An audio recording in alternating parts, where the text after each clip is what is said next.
Vous faites bien de suivre la télévision rwandaise. Bienvenue encore une fois à cette grande édition du journal avec moi-même Michel Iradukunda à la présentation. Au menu de cette édition, voici les titres. De la première dame du Rwanda, Madame Jeannette Kagame, avec les jeunes filles qui ont successivement participé à la compétition de Miss Rwanda. Les funérailles nationales de l'ancien président kenyan, Mwai Kibaki, avec tous les honneurs et protocoles militaires, se déroulent ce vendredi au stade national Nyayo à Nairobi en présence du dignitaire du monde entier, dont le Premier ministre Edouard Ngirente. Le Rwanda et la Centrafrique ont signé des accords de coopération qui comprennent l'échange d'expériences dans différents programmes visant à relever les défis existants.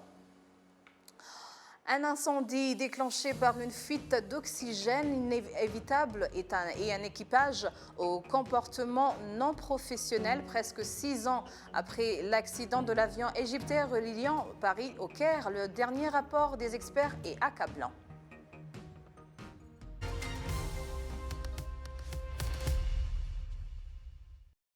Bienvenue encore une fois à ce journal. Madame la Présidente, entretien de la première dame du Rwanda, Madame Jeannette Kagame, avec les jeunes filles qui ont successivement participé à la compétition de Miss Rwanda dans le cadre de les apprécier et de les encourager à bien représenter leur pays partout où elles vont. Le récit suivant en dit plus. La première dame du Rwanda, Madame Jeannette Kagame, s'est entretenue avec les filles qui ont successivement participé à la compétition de Miss Rwanda, les exhortant à prendre conscience de ce à quoi le pays s'attend de leur part, non seulement pour le développement national, mais aussi pour leur développement personnel. Les filles et les femmes à qui son Excellence Madame Jeannette Kagame s'est adressée étaient principalement celles qui ont été Miss Rwanda, ainsi que leurs dauphines, au cours de différentes années. La première dame du Rwanda les a tout d'abord appréciées pour leur impact sur la société rwandaise en leur rappelant que la nation les soutient dans leurs choix dans le même cadre. Son Excellence Madame Jeannette Kagame a rappelé à ces jeunes filles qu'elles ont la clé de la vision qu'elles choisissent de suivre et qu'elles ont de grandes responsabilités, la raison pour laquelle elles ne devraient pas se considérer comme appartenant uniquement à une famille, mais aussi à une société en général et à un pays, d'autant plus que la nation entière s'attend à plusieurs réalisations de leur part. À part les filles et les femmes qui ont successivement participé à la compétition de Miss Rwanda, d'autres femmes de différents secteurs, tels que la politique, la santé, pour n'en citer que peu, étaient présentes, surtout celles qui occupent des postes importants dans différents secteurs. Le but était de les encourager à aller de l'avant en empruntant le chemin de leurs aînés, mais gardant chacune sa particularité pour se développer personnellement et contribuer au développement du pays. Miss Rwanda 2022, Moheton Shuti Divine, a, de la part des jeunes filles qui étaient présentes, remercié son Excellence Madame Jeannette Kagame pour l'encouragement et les conseils importants qui serviront désormais de référence pour être des ambassadrices dignes de ce nom.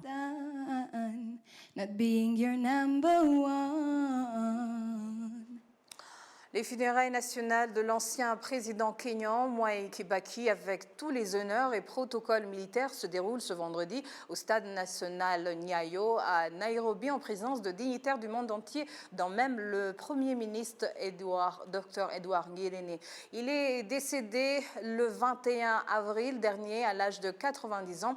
Au cours de sa carrière, le défunt a servi son pays en tant que vice-président de 1978 à 1988 sous l'administration du président Daniel Arap Moi. Il est devenu président de 2002 à 2013 après avoir succédé au président Moi, qui à son tour avait succédé au président Jomo Kenyatta.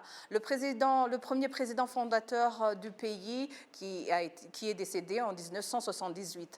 Le président Kibaki sera enterré dans sa maison d'Otaya à côté de sa défunte épouse Mama Lucy Kibaki ce samedi.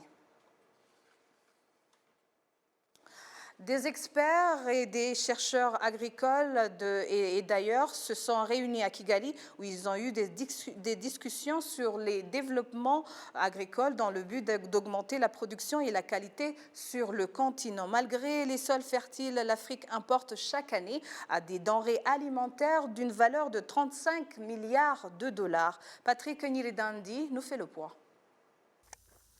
Les agriculteurs en Afrique indiquent qu'ils aimeraient moderniser leurs pratiques agricoles dans le but d'augmenter la qualité et la quantité de leurs récoltes et qu'ils ont besoin d'une aide financière pour acheter les engrais et les équipements nécessaires pour atteindre leurs objectifs. En tant qu'agriculteurs, nous sommes confrontés à de nombreuses difficultés, notamment pour obtenir des machines telles que des équipements d'irrigation et des pulvérisations de pesticides. Les prix des engrais ont augmenté et c'est très difficile pour un agriculteur. Nous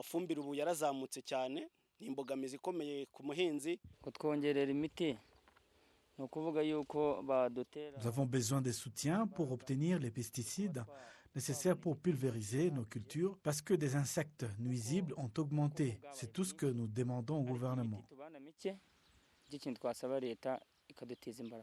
Ces questions et bien d'autres sont discutées par des experts et chercheurs agricoles d'Afrique de l'Ouest avec la participation de ceux du Rwanda et du Burundi. Willy Irakoze, un chercheur burundais, est d'avis qu'il s'agit des défis généraux auxquels sont confrontés les agriculteurs du continent et auxquels les chercheurs devraient trouver des solutions.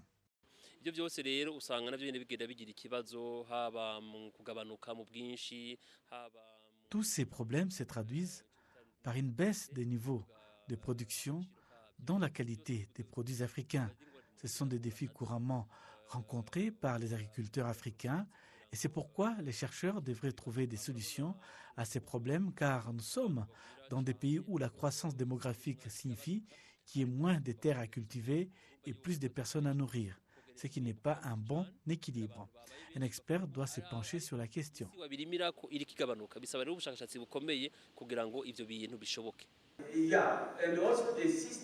Les séminaires étaient organisés par le groupe consultatif pour la recherche agricole internationale. La directrice financière de l'Institut international d'agriculture tropicale, qui facilite les institutions de développement agricole, Regina Campinga, est d'avis que les problèmes agricoles de ce continent ont des solutions. De son côté, le directeur général de l'Office rwandais de développement des ressources agricoles et animales, RAB en sigle en anglais, Patrick Karangwa, les solutions apportées par les chercheurs aux problèmes agricoles du continent sont souvent décidées par les chefs d'État lors des différentes réunions.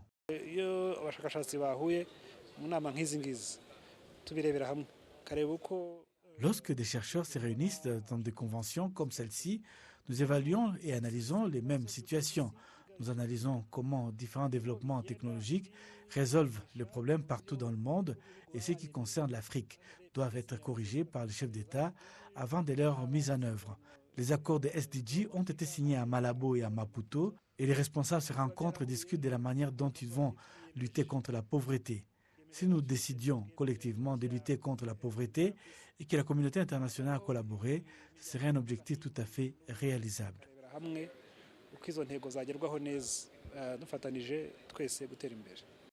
Malgré des sols fertiles, l'Afrique importe chaque année des denrées alimentaires d'une valeur de 35 milliards de dollars et représente 60% des terres agricoles improductives du monde.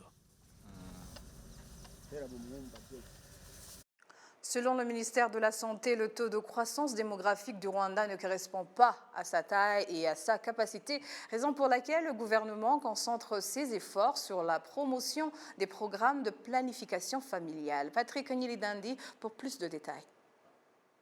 Alphonse Akuzimana et son épouse Muka Karara, Marie-Chantal, habitent le secteur Masaka du district de Kichukiro. Ils indiquent mener une vie de meilleure qualité depuis qu'ils ont adopté le planning familial pour hommes avec la méthode dénommée vasectomie après 11 ans de mariage et 5 enfants. J'ai eu une grossesse non planifiée. Un de mes enfants est né en 2010 et l'autre en 2011, ce qui a rendu difficile pour moi de travailler et ne pouvais pas entièrement dépendre de mon mari.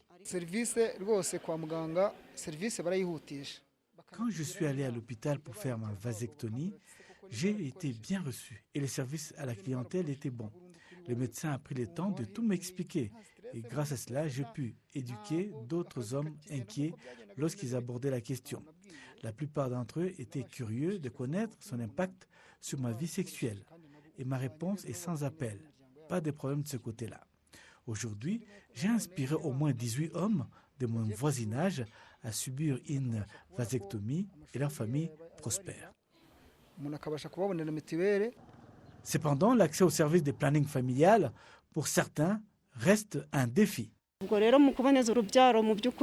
y a beaucoup d'incompréhension sur la procédure, surtout de la part des personnes qui ne sont pas du tout éduquées sur la planification familiale pour les hommes. Certains disent que la procédure rend impuissant et que vous ne pouvez plus remplir vos devoirs conjugaux, ce qui n'est pas le cas pour mon mari, car il n'y a pas eu de changement. Le Rwanda s'est engagé à mettre en œuvre les objectifs de planification familiale dans le cadre du programme FP 2030. Il a été noté au cours de la réunion de ce jeudi que le pays visera à améliorer la planification familiale en utilisant des méthodes modernes qui vont passer de 58 à 65% d'ici à 2030. Le pays orientera également ses ressources vers la fourniture de services de planification familiale et de contraception de qualité en augmentant le nombre de postes de santé de 670 à 1120 d'ici à 2030.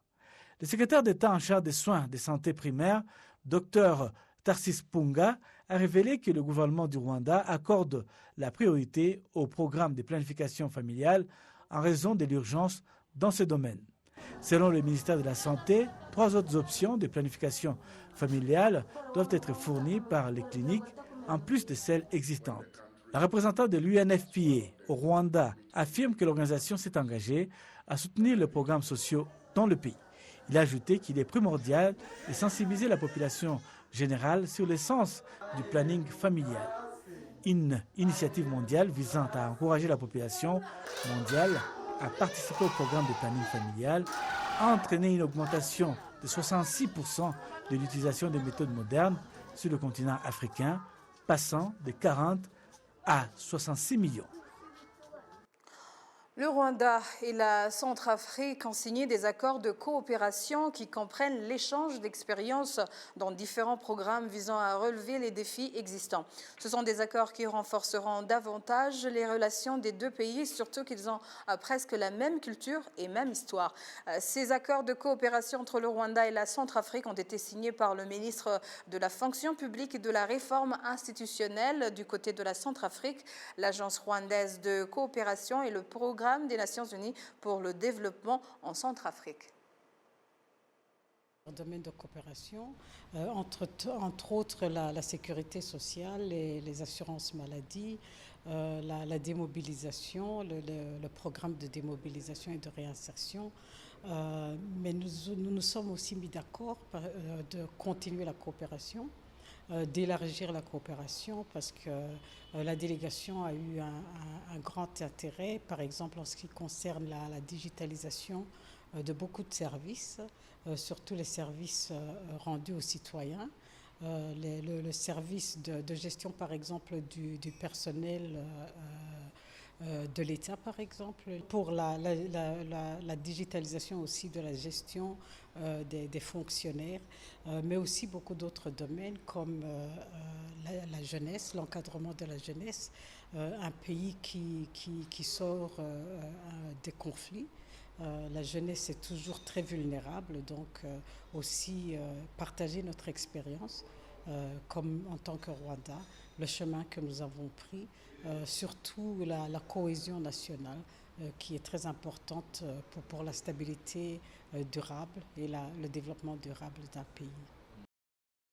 Le ministre centrafricain de la fonction publique, Marcel Djimassé, estime que ces accords vont avoir un impact significatif pour la population. En tant qu'Africains, nous avons intérêt à marcher ensemble, à conquérir ensemble les différents pans de réduction de la pauvreté. Pourquoi? L'expérience nous a montré que c'est lorsque nous avons des poches importantes de pauvreté dans le pays que certains esprits mal intentionnés vont instrumentaliser les jeunes pour faire les rébellions. Mais lorsqu'on fait les rébellions aux portes du Rwanda, ou même un peu plus loin, les conséquences vont revenir aussi sur le Rwanda. Pourquoi? Parce qu'il y aura des réfugiés qui vont venir et ce sont des gens qui peuvent aussi constituer un certain niveau d'insécurité. C'est pour ça que nous avons intérêt à ce que, quels que soient les petits coins d'Afrique, nous puissions arriver à faire en sorte que chacun là où il est, il puisse vivre décemment. Et donc il faudrait que cette lutte contre la pauvreté soit considérée comme une lutte pour tous les Africains. Le Rwanda, comme le Centrafricain, doit considérer que la lutte que nous menons en Centrafrique contre la pauvreté, c'est une lutte qui intéresse le Rwanda. Et s'il a des espérances dessus, il faut qu'il communique ses espérances à son frère centrafricain puisqu'on avance. Général pour la région Afrique au Minafet, Omotoni Kazimbaya Shakila, indique que ces accords sont les fruits des bonnes relations entre les deux pays. Mon message, c'est à nos frères et sœurs de la République centrafricaine que c'est possible d'avoir un partenariat très fort avec les pays du Sud pour adresser les défis auxquels nous nous heurtons en Afrique sans nécessairement les trouver ailleurs. Nous sommes convaincus que nous avons l'expertise, nous avons la volonté, nous avons les moyens sur notre continent et c'est très important de continuer à renforcer ce partenariat Sud-Sud pour avancer nos pays.